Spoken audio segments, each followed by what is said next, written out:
Hello, everybody, and welcome again to the Meeting House, where we have conversation on religion and American life. I'm your host, Dwight A. Moody, coming to you from our Bluegrass studio in Carlisle, Kentucky. Actually, we are in the First Baptist Church of Carlisle, Kentucky, where I was the preacher this past Easter Sunday morning. We're glad you're with us today for this show focused on the late, great John Prine. Yesterday, Wednesday, was the 1-year anniversary of his death at the age of 73. One of the very first persons who succumbed to the COVID virus, and was a shock to everybody. It wasn't a shock to me because I had never heard of him on the day he died. So many of you know this story. It wasn't until June the 12th that a friend of mine in Birmingham, Alabama, alerted me to the music, the legacy of John Prine, and I got converted, thoroughly converted. So today we're doing a show about it. We're broadcasting through the radio on the platform of Rejoice Radio in Glenn County, Georgia, Brunswick, St. Simons, Jekyll Island, Georgia, and also on the television platform of the St. Stephen's Baptist Church of Louisville, Kentucky, coming to many of you through Facebook Live or through YouTube. We've got 5 stories today, 5 stories in the news that we'll talk about. And then I have 2 guests and maybe a third coming online shortly. Kate Campbell from Nashville, Tennessee, a very well-known singer, songwriter herself. And from Birmingham, Alabama, recently retired pastor Gary Furr, also a singer and songwriter. At the end of the show today, if we have time, and we never know, depending on how much conversation we generate, I do have a commentary, as I normally do. This one is entitled John Prine, 1 Year Later. And again, it's part of my reflection on the influence of John Prine on me just over the last few months. And then before we do the news, I want to put this plug in. On Monday night, I'm finally launching my online Bible class, Dr. Moody's Bible class.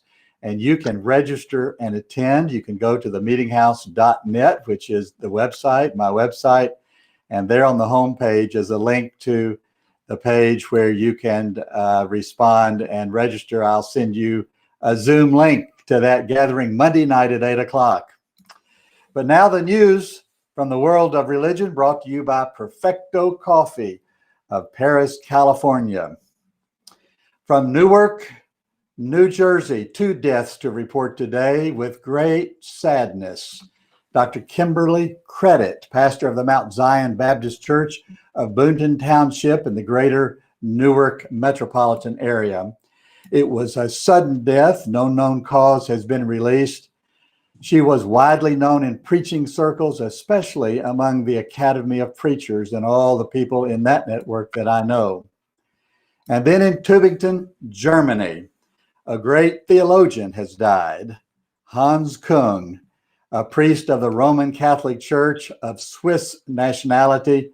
He died after a long and rich life. He was 93 years old, the author of 50 books, countless articles, speeches, and sermons.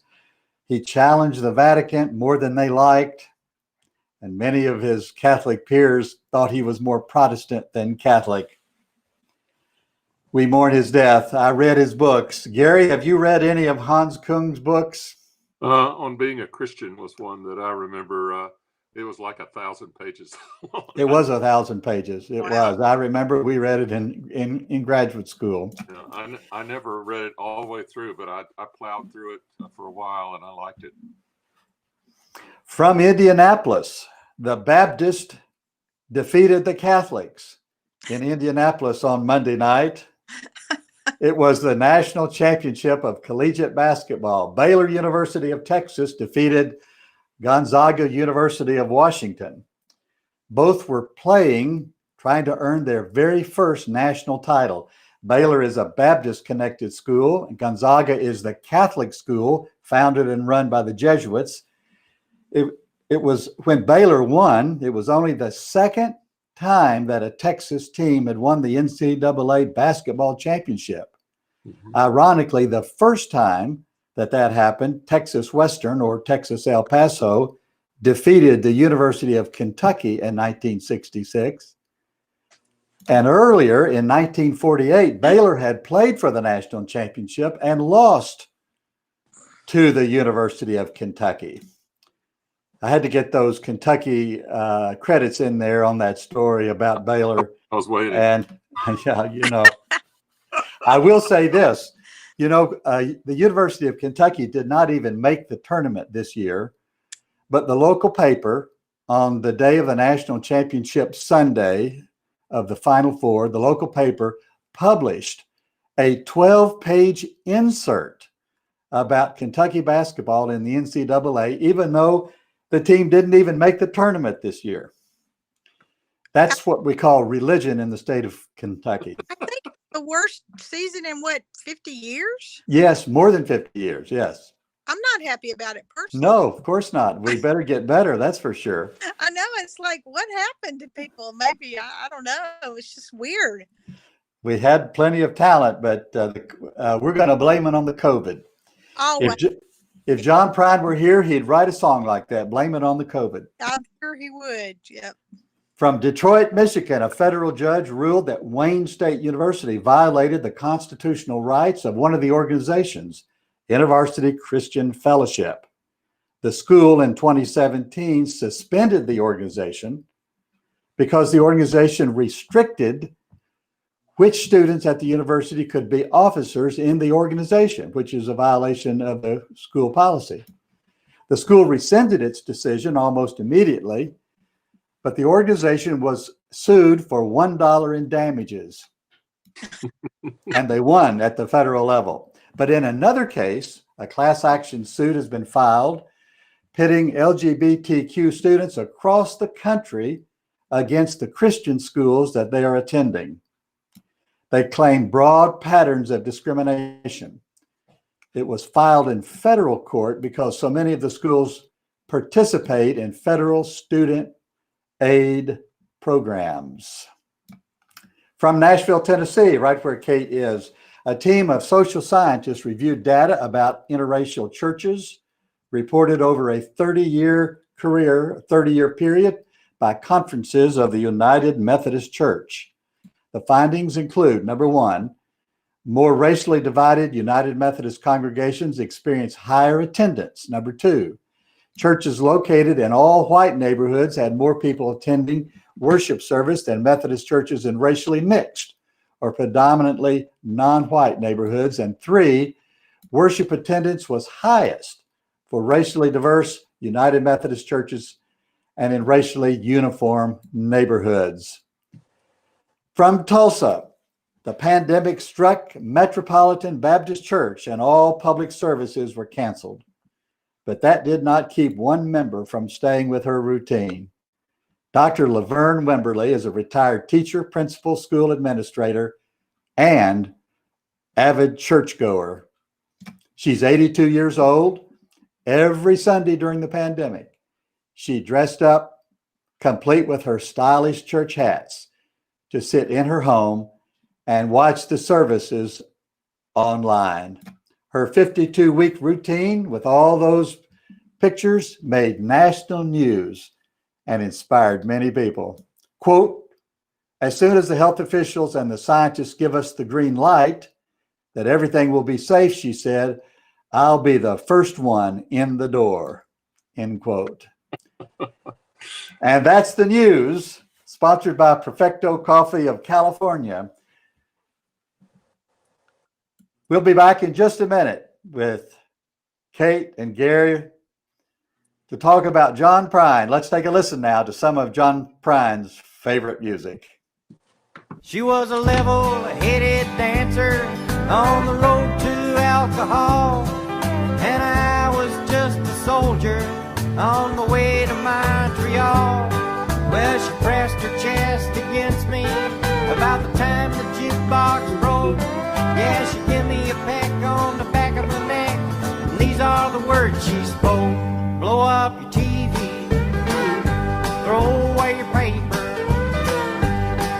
to the country, build you a home, plant. I love that song. I love that song. It's the story, you know, of a man who goes into a topless bar and dances with the woman, which doesn't set a normal stage for a religious message, does it? No. And she tells him to blow up the TV, throw away the newspaper, move to the country, build a house, plant a garden, and try to find Jesus on your own. I don't know whether this is a kind of pushback against the established church, but I do know that it evokes the religious culture of his own upbringing. And that runs all the way through many of the songs of the great late John Prine. I'm here today with Gary Furr, Birmingham, Alabama, longtime friend of mine, a pastor, songwriter, performer, and Kate Campbell, also a longtime friend, who's came to Georgetown College. Both of these people did, as a matter of fact, at my invitation to sing to students and ministers. And I'm glad to be in the meeting house with both of you. Welcome to the meeting house. Good to be here. Yeah, thank you. You knew John Prine, Kate. Well, I didn't know. I mean, I was privileged and blessed to meet him along the way. And I was knowing that we were going to have this conversation. I was trying to kind of think back how it all came about. And it really was because I had a bass player who I'd met through my producers, a guy named Will Kimbrough, also great. Some of y'all may know Will Kimbrough.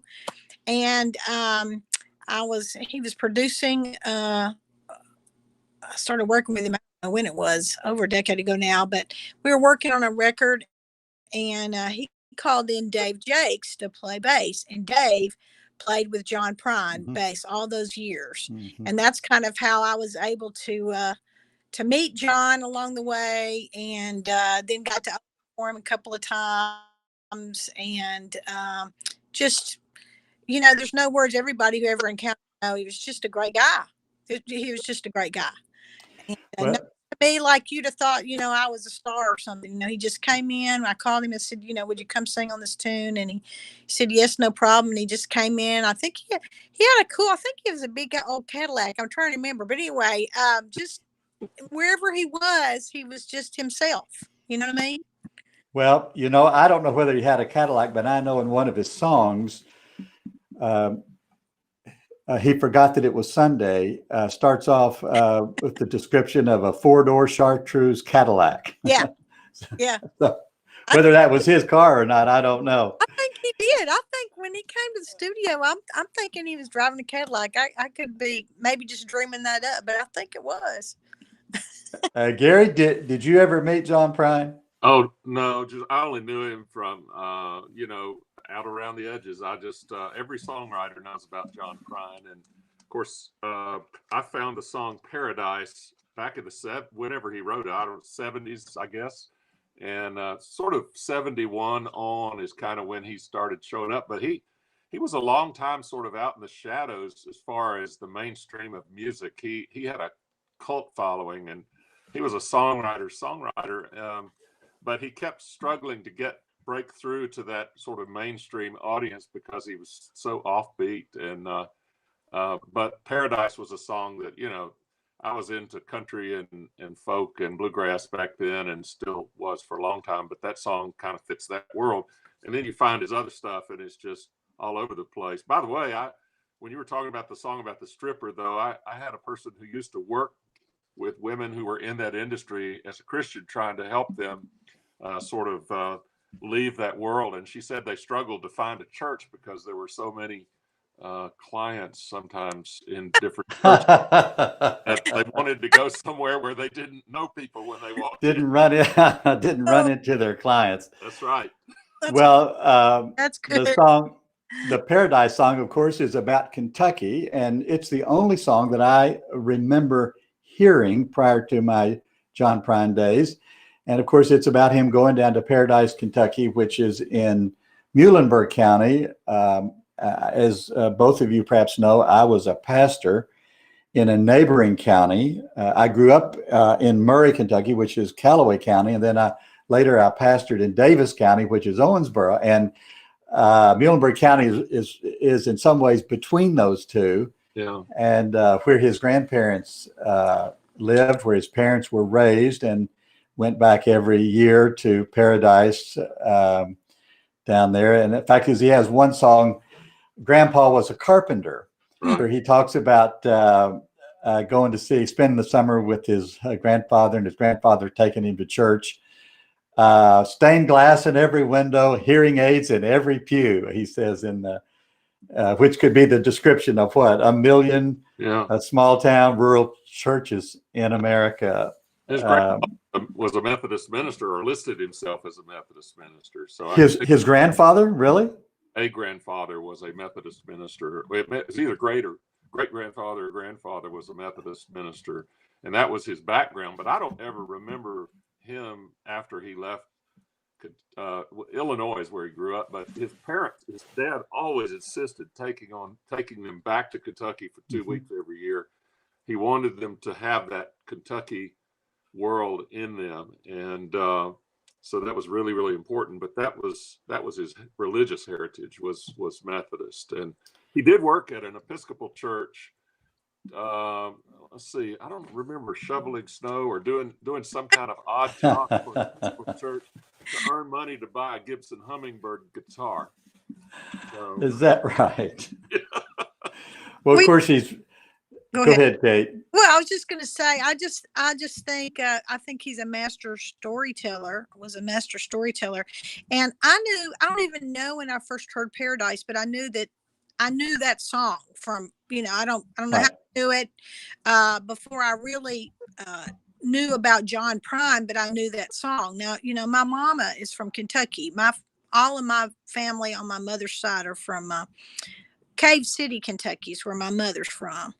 And so my grandfather down there in Cave City, he liked country music, and he played, he played a little guitar, and he played a little fiddle, and he played a little banjo, and but anyway, so anything that has to do with Kentucky, even though I wasn't born in Kentucky, I've spent most of my life in Nashville, but because my dad's from Nashville, but something about the very first time I ever remember hearing the song Paradise, I love that song. And one of the things that was most meaningful to me on the two shows that I opened for John is at the end, he would call everybody out, and I got to sing up there. It's just me and John and the band. That was kind of it. It was just three of us, the three of them and me. And I got to sing Paradise 2 nights in a row in Kentucky, because I think both of our shows were, I know one was in Paducah.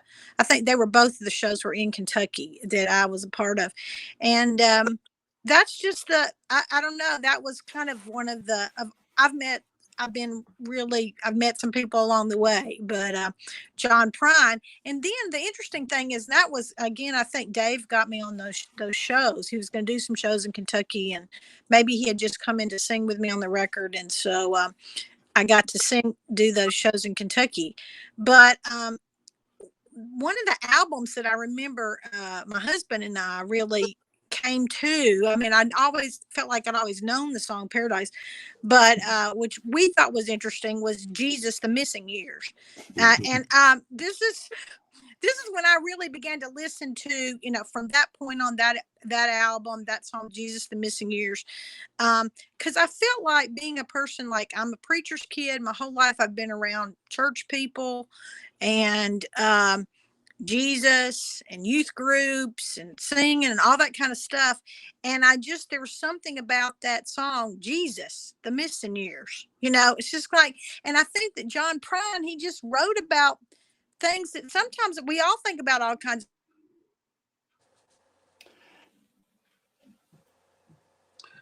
Let me jump in here and say, Dwight, that Mike Cooley was not able to get on. He was having technical difficulties getting with us. Mike is with Drive-By Truckers. Can you hear me? Sorry. Oh, that's all right. I had a phone call thing. It keeps, I don't even know what I'm doing. But anyway, You're doing fine. everything that he wrote about and the phrases that he used, I kind of get all of it, just from my upbringing. And I was, kind of a city girl because I basically grew up in Nashville. But just the phrases, and it's just the way he would say stuff and put it all together. And almost every one of those, it's things I think that he wondered about. I think that sometimes when I write songs, it's just something I see a sign, when I'm driving, or while I'm driving, I'm mostly by myself. I don't have a bus or anything. And I'm like going, well, that was interesting. And I think that's when I listen to John Prine, I think he just started wondering about that today. I'm thinking about this, or this person I met, or I'm just wondering about that sign, or this land, or whatever. And he had the way of just writing that directly and using those phrases. And sometimes it's stuff like, we couldn't say, oh, well, this has deep meaning, but we get every line. I get every line of the song. It's kind of like, yeah, I'm interested in that too. I want to know what happened to Jesus in the missing years. It's just those things I think that he thought about and he wondered about. And anyway, I don't know. Well, I agree. I agree with you. I don't even know what song it was I first heard when Todd Hefner down in Birmingham posted on his Facebook page. And I watched that memorial recording, video recording that they put together, his widow and his many friends. I watched it all the way through, got converted immediately. And one of the things, like you, Kate, I liked the religious references. I could tell that he had kind of an irreverent spirit about him, in which he used the religious language and his religious experiences and his religious convictions in very different ways than what we preachers do. I'm a minister. Gary's a minister. You were raised in a minister's home, Kate. And there's certain ways we use these phrases and ideas and things, but you get somebody like John Prine who has a very different take on them. You could tell that he has a really deep religious and church background that comes through clearly. One of my favorite songs is the song Everyone, where this man meets Jesus, bumps into Jesus. And, normally when we think a person encounters Jesus, we want to tell all our troubles to Jesus, right? In fact, there's an old gospel song about that. But what happened in this story is that Jesus began to tell all of his troubles to this, maybe it was John Prine, I don't know. And the song was, everybody needs somebody to talk to. And what he meant was even Jesus needed somebody to talk to. And I thought, boy, that's a flipping of the script. It's just taking the religious imagery and looking at it in the opposite way. And I found it refreshing and delightful and inspirational and humorous all at one time. I don't know, Gary. Well, I was going to say, one of the things about the church life, and this is something we those of us that are in it and live there all the time, and now that I'm retired, I'm already starting to re-experience being outside that world again, and because you're just immersed in keeping that world intact, and you are always self-editing, and there's just certain things you are going to talk about and some things that we don't talk about, and that's a hard thing to negotiate. And I think that probably was very frustrating to him about churchy things, but his interest in Jesus is pretty fascinating. And one of the things that Mike Cooley said to me was about this, and Mike couldn't be here, but he's a friend that I got to know. He's in the Drive-By Truckers, and we've talked about Prine before. We used to jam out in my driveway before I moved, and that he said the song "The Missing Years," Jesus, the Missing Years. Yeah. He said that was the first time he paid attention to Prine, and he said the audacity of that song just knocked him over. and he started listening after that. And sometimes in the church we lack audacity. Boy, it just because it sets an uproar going, and you're just always trying to keep things together, because people who have collected together as a community have all these things that could tear them apart at any minute. And but also his humor, I think, is something I loved so much. He was so funny, but even in the midst of his funny songs, there's going to be a painful line somewhere, or an irony that's just hits you sideways when you're not looking for it, And he and Gordon Lightfoot, Bob Dylan, Joni Mitchell, all those songwriters back in the early 70s, those are people I go back to learn from. I go back and read their songs and listen to their songs, and they all were deadly serious. Sam Stone is another one of his songs that was one of his great songs, and it's about a veteran who comes home, and he's got all this problem. He's got a line, and left a little shrapnel in his knees, but the morphine eased the pain, and the grass grew around his pain and gave him all the confidence he lacked. And the chorus starts off, "There's a hole in Daddy's arm where all the money's gone, where all the money goes. There's a hole in Daddy's arm." I mean, it's just drug addiction in one line. It's powerful. We know the other thing is, I want to go back to that. I think Johnny Cash covered a song called "Personal Jesus." But that's the thing. I mean, if in the background that I come from, which is so different from, different faiths, but that's the thing about Jesus. It was I was taught from the time I was born that Jesus was personal. Jesus is approachable. Jesus loved the little children.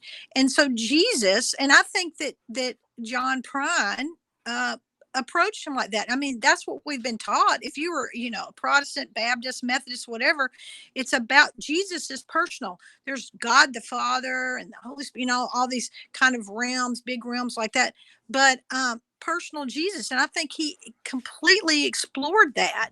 And that's the way I feel lots of times. It's kind of like, I don't want to talk about being a Baptist or raised a Baptist and all these different things. But one thing that I got, and I think it became immersed as a part of Southern culture in particular, because of the Baptist and the Church of God, all of our hyper Protestants is what I call them. I call us hyper Protestants. That there's still this notion of personal Jesus, an approachable Jesus. And I think that John saw him in all of his humanness and wrote it that way. And I think sometimes we forget all that, but that's certainly, when I hear his songs, I get all that. And I don't even think he's not being negative. He's just saying stuff. It's like, this is the way we were taught. This is whatever. And I think that's what's amazing. I mean, because I don't think that the broader culture really gets that aspect. I mean, there's lots of crazy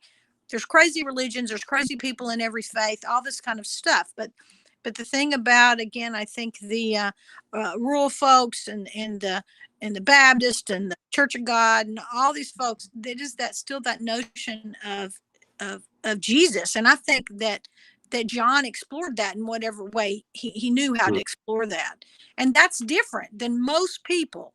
If you think about it, I mean, when I was thinking about us talking about John today, that's what I kept coming back to, was this notion of Jesus. He mentions him a lot. He sings about him in songs. I think that's why, I think he came to sing on my recording because Dave asked him to, and and John was a super nice guy.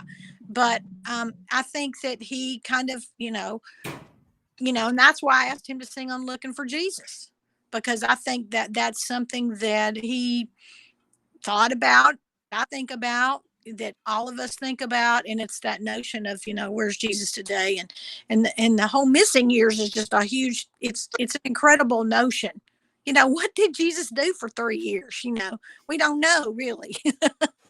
Well, we started off the show with that wonderful song, Spanish Pipe Dream. Yeah.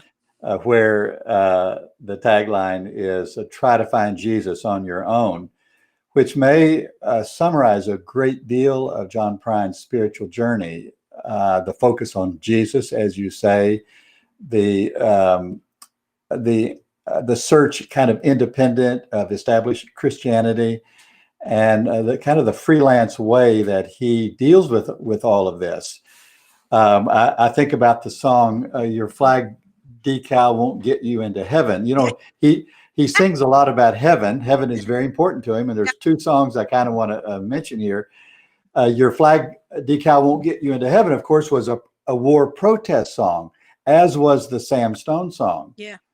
And but it is so funny where he's in the back of a dirty bookstore, he says, reading Reader's Digest. This is the setup.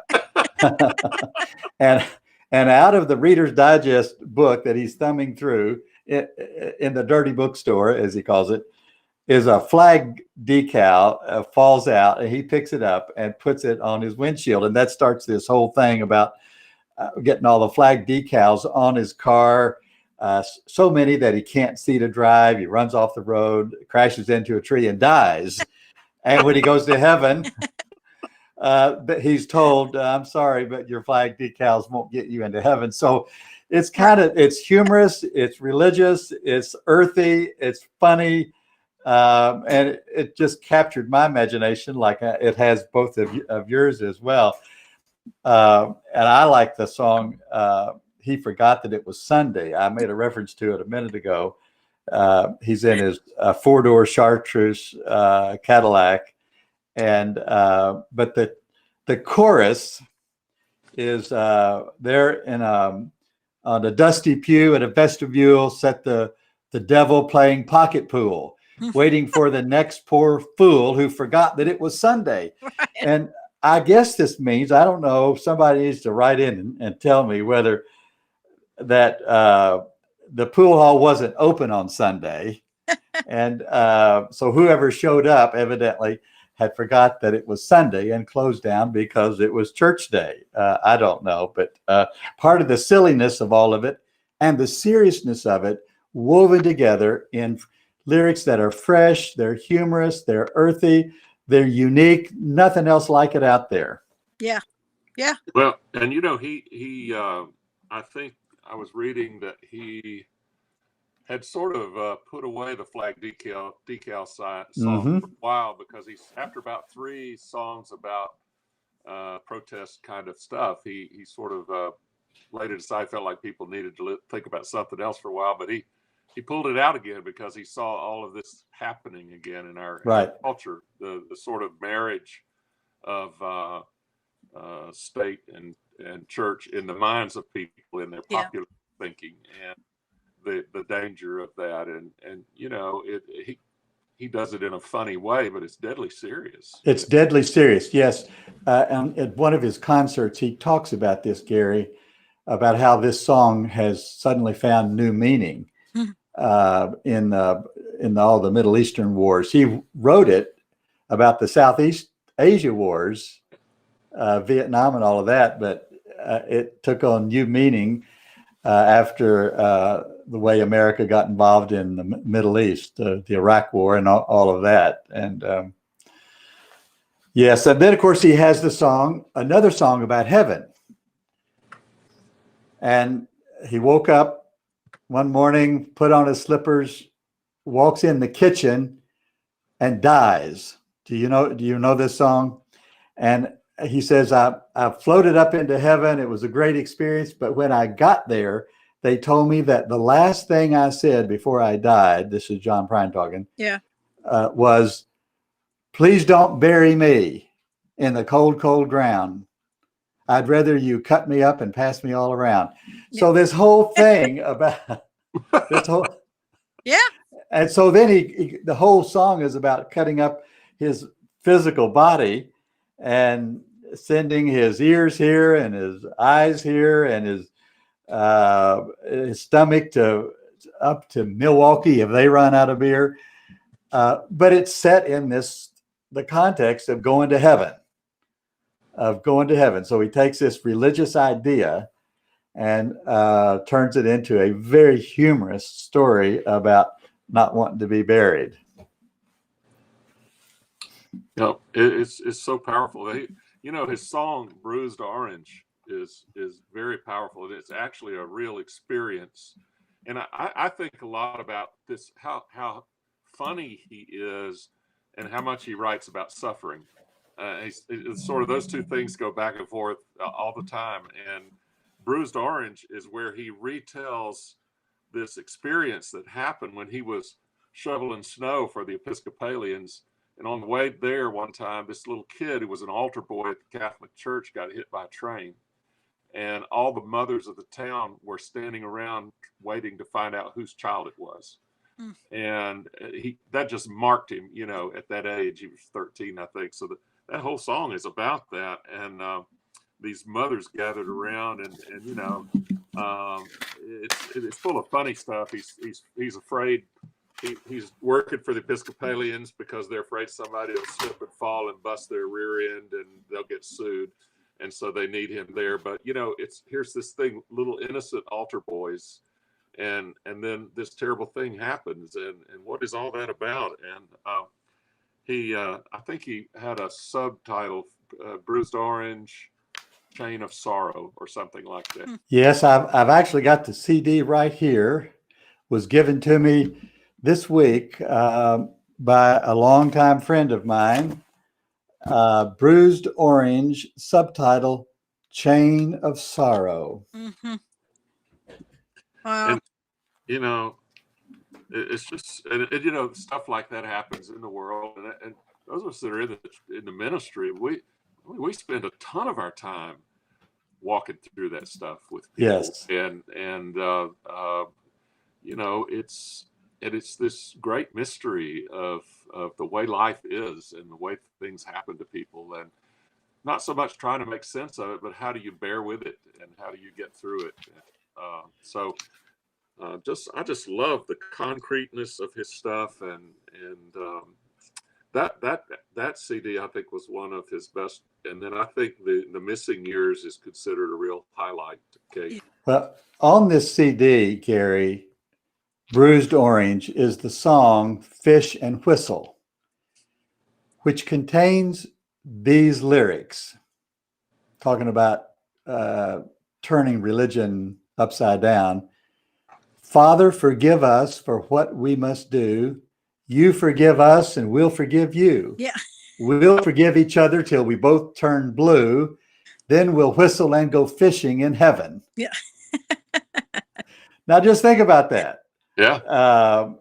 You know, a lot of religious people would be offended by that kind of language. But I'm not a fisherman, but I hope one day to meet John Prine in heaven and actually to sit down next to Jesus and both of us sing along with John Prine, singing some of these songs. I hope that happens. I do too. I don't think, and the thing is about John, though, I think he writes and thinks again. I think I'm just going back again to when I was 5 or 6 or 7 years old, and I was at the church every day. I was the oldest, and I had to go and hang out. Once I had a brother and sister, then I would have to go after kindergarten, then first, second grade, I have to go down to the church and hang out at the church.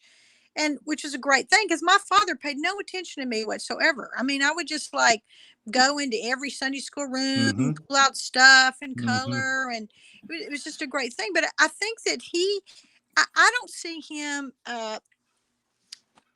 you know, I think he is only talking about and having dialogue with his people and things that all people think about. And I don't think and I think the reason he's he's having conversations. He's talking about stuff that a lot of it, everybody, I can just remember some of the lines I'm thinking, yeah, I remember sitting in church thinking, what is going on with that?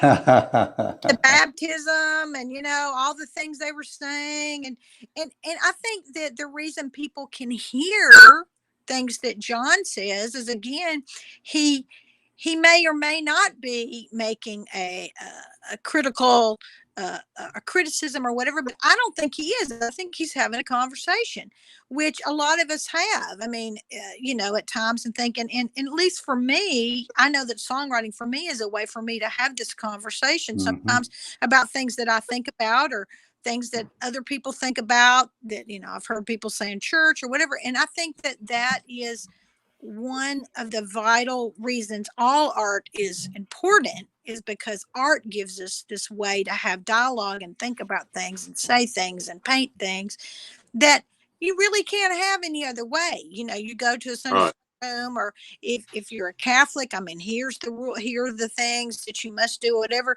You don't hear that a lot in church. Whatever your church is, there's always these things. And I think that, again, I keep talking about art in all its forms is a way to have dialogue. Some of it we may dislike the dialogue or not agree with, but it gives us a way to talk about all these different things. And I think that John Prine was so great because he had this continual dialogue, and he used humor and different things, but I think it's really him having this dialogue and thinking, well, that's kind of odd. Really, that didn't make sense. I don't know that I believe that baptism story or whatever. And a lot of people think all these things, but nobody has the ability to have the dialogue without being completely negative. And there's a time to bring up great ills and things like that. But I'm just saying a broader audience can hear things when I think the writer is musing, is saying, you know, it's okay to have this dialogue. And this is, I mean, did you ever wonder this? This is what I wondered. And I think that's, again, why he's approachable to a lot of different people. You can have these discussions. You know, I've got both my parents still in the world, but you know, they're at a point where I'm having to go over and look after them a lot right now. And his song "Hello" in there, which is about loneliness of being old, and just hoping somebody will come by and say hello in there, how you doing? And there's a line in it, and again, you're just it is kind of all this stuff, but it's talking about their kids. John and Linda live in Omaha, and Davy and Joe is somewhere on the road, but we lost Davy in the Korean War, and I still don't know what for. Don't matter anymore. You know, it's just, yeah. I think that I think artists, that's their gift for us, is if we don't get anxious in the church and can let them give us, you know, sort of a window out. There's this whole part of the world, they're not disinterested in Jesus. They just don't exactly know what we're doing in there. Yeah. They don't know what the church is doing. Right. Right.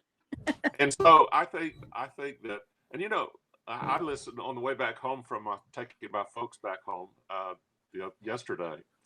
I listened all the way through Bob Dylan's Rough and Rowdy Ways on the way back. And oh my goodness, it is just suffused with musing on the end of life. And it's, you know, it's typical. Dylan is just one of my great heroes too. But you know, there's just love and the quest for what it all means, and it's just, you know, those guys they're all doing that. They're thinking about all the things that people do think about every day.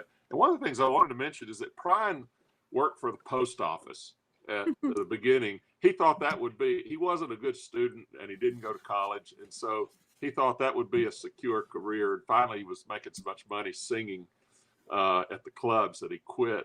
But part of that was walking around talking to people every day, regular people. Just, I mean, it made me think about that about him. I was reading a biography of Prine, and just what would it be like if you walk around and see this, you know, 200 people every day or whatever it is, and speak to them, and you got the one that's got the dog that always comes after you, and you know, and the guy that never comes out of his house. And there's a lot to think about on something like a postal route or a delivery route, or it's just being out in life. You know, it's good stuff. There's another whole stream of mood in John Prine's body of work that can only be described as romantic or tender or nostalgic. Of course, the last song that he wrote and recorded privately, it wasn't even released until after he died, was the song "I Remember Everything." Mm-hmm.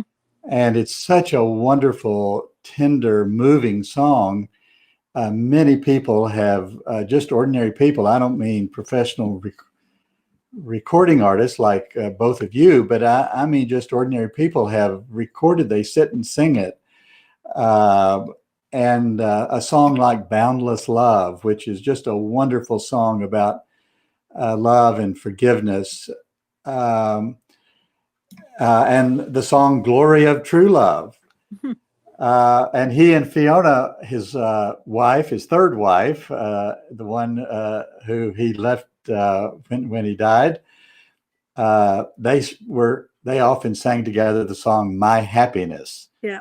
And these are really tender, rich, wonderful, sweet songs that they don't have as much of the off the wall humor as some of the others do, but they are maybe, I don't know whether they were all written near the end of his career or not, but they are wonderful, sweet, enriching songs. You know, Dwight, I was thinking too that somebody asked me years ago, a young man was about to go into ministry. He said, "What would you miss the most if you weren't doing this anymore?" And there were several of us there, and every one of us said children, and every one of us said funerals. And the odd thing about funerals is everybody in somebody's life comes around. And if somebody said, "How do you know what to do?" And I said, "Just be quiet and listen." And all the people from this person's life will tell you the story that you need to relay. And as you listen to it, you get all these off the wall funerals. You and I both have had them, Dwight. Yes. We could tell stories from now till doomsday, but just where people come to the church then and they never are there, but they need somebody to say something about mama. And so, and I've always taken any funeral I've been asked to do. I do it no matter what. And if you're open to it, you begin to see all this well of goodness in life that you just normally don't see, because people are very open and they're wounded, and they also are talking about all the good stuff, and I just think that's the part that I like about a good songwriter is they tell me stories I didn't know. They tell me things that I didn't have time to go see, and make me feel it. But John, as you know, had a genuine renaissance near the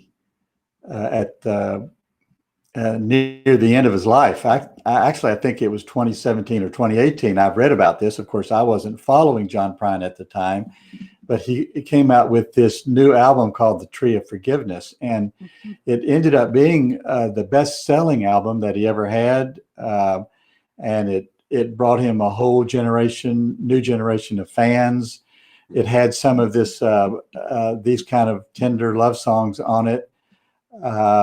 And of course, just this past year, I watched the Grammys, and they honored, they of course mentioned many of the artists who died, but they did focus on John, and I forget what artist it was that played the song, I Remember Everything, I think, at the Grammys. He's won several Grammys. He was given a Lifetime Achievement Award. So he won many of the professional honors and recognitions that all performers and artists look forward to. We don't have those kind of things in the preaching business, but in the performance business, people are honored in these ways. And certainly John Prine was at the end of his life. And then when he died, suddenly on the 7th of April, at the age of 73, which is not very old. I just turned 71. I can tell you 73 is not very old. Oh, it is not. And so he was one of the very first ones who was stricken to death by the COVID, now numbering way over 500,000 people in America. He represents many of them. And grieved. So the family friends put together this memorial video, and that's what I saw on June the 12th of last year. I had never heard of John Prine, but on June the 12th, Brad Hefner, my friend down in Birmingham, posted this. And when my friends, I'll say this to both of you, when my friends post things on Facebook, I stop and notice it, and I read, and I do listen. And I listened to this video all the way through. But it didn't take me 10 minutes to be a thorough convert to John Prine. And it's one of the things that redeemed the whole year for me. I mean, you think about all the bad things of last year. Yep. My home is down in Brunswick, Georgia, where Ahmaud Arbery was murdered. And that lit the fuse of all this Black Lives Matter international protest and the trial that's going on right now up in Minneapolis. That, you know, so you had all of that. You had the pandemic. You had people dying. You had we couldn't go to church. The performers couldn't perform, and we all had to find ways to redeem the year. And this was one of the ways in my own life, discovering John Prine, embracing John Prine, and listening every single day. Not a day has gone by since then that I have not watched a video, listened to a CD, or brought up a recording of John Prine and listened to it.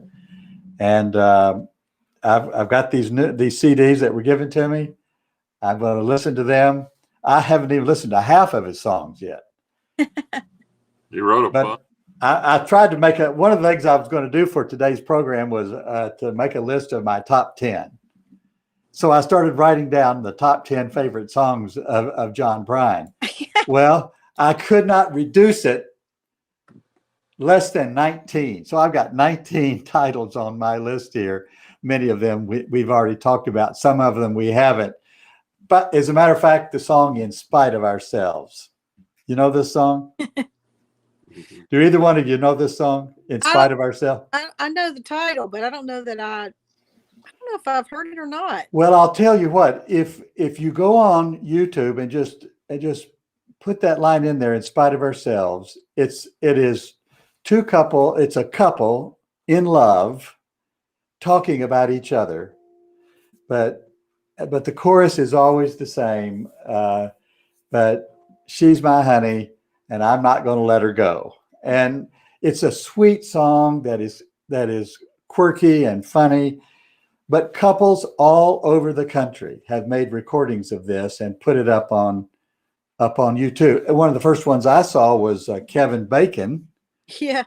And his wife, Kira, is it Sedgwick? Sedgwick. Yeah. They made a recording of the song and put it up on YouTube. Hundreds of these couples have done this song, In Spite of Ourselves. I encourage both of you to listen to it. It's great stuff. Gary, if you ever take up preaching again, which you probably will, this is an endless supply of great sermonic material. Isn't it? You just have to watch yourself and be sure and end the lines sufficiently enough to not get yourself in too much trouble. But honestly, some of these could get you into trouble. That's right. Well, everybody needs to get in a little bit before it's over with. And the truth is, the other thing about the funerals that I was telling you about is you just realize that there's a lot more interest in all the things that we care about in the church out there in the world than we think. Yes, I agree with that 100%. And even in the language, the lyrics of John Prine's song, these were not written for church. They were not written for devotional material. But I agree with Kate that this was the way he dialogued with the religious traditions in his own soul. This is the way he tried to work out his own theology as a way to his own philosophy of life. And I find it very appealing. I've been a church person all my life, but there's a big wide streak of me that likes this irreverent, in your face kind of boldness that John Prine has in his poetry that I really, really like, and gives me an outlet for the kinds of things you can't say from the pulpit, right, Gary? Oh yes. I don't think I wouldn't. I don't think it's irreverent, and I think that's one of the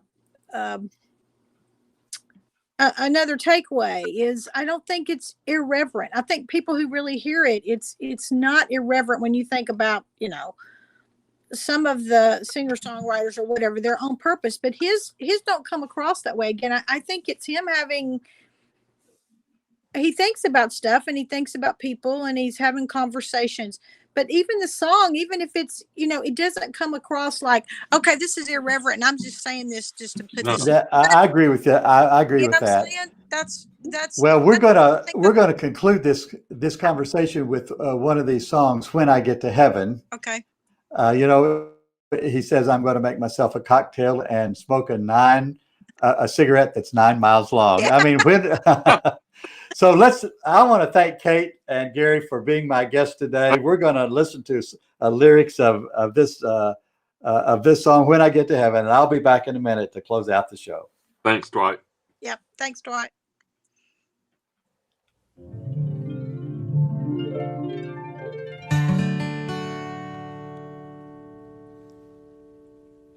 When I get to heaven, I'm going to shake God's hand, thank Him for more blessings than one man can stand. Then I'm going to get a guitar and start a rock and roll band. Check into a swell hotel. Ain't the afterlife grand? And then I'm going to get a cocktail, vodka and ginger ale. Yeah, I'm going to smoke a cigarette that's 9 miles long. I'm gonna kiss that pretty girl on the tilt-a-whirl, 'cause this old man is going to town.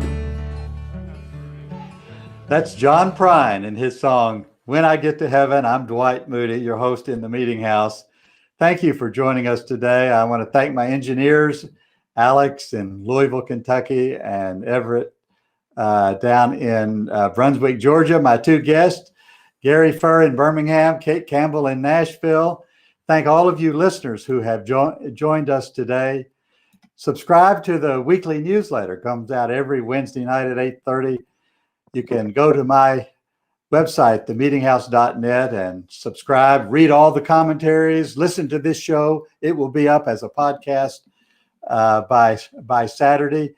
You can join the Circle of 70. That's the donor circle, and make a contribution to keeping this show going. You could join Dr. Moody's Bible class there on the homepage. That'll show you how to do that.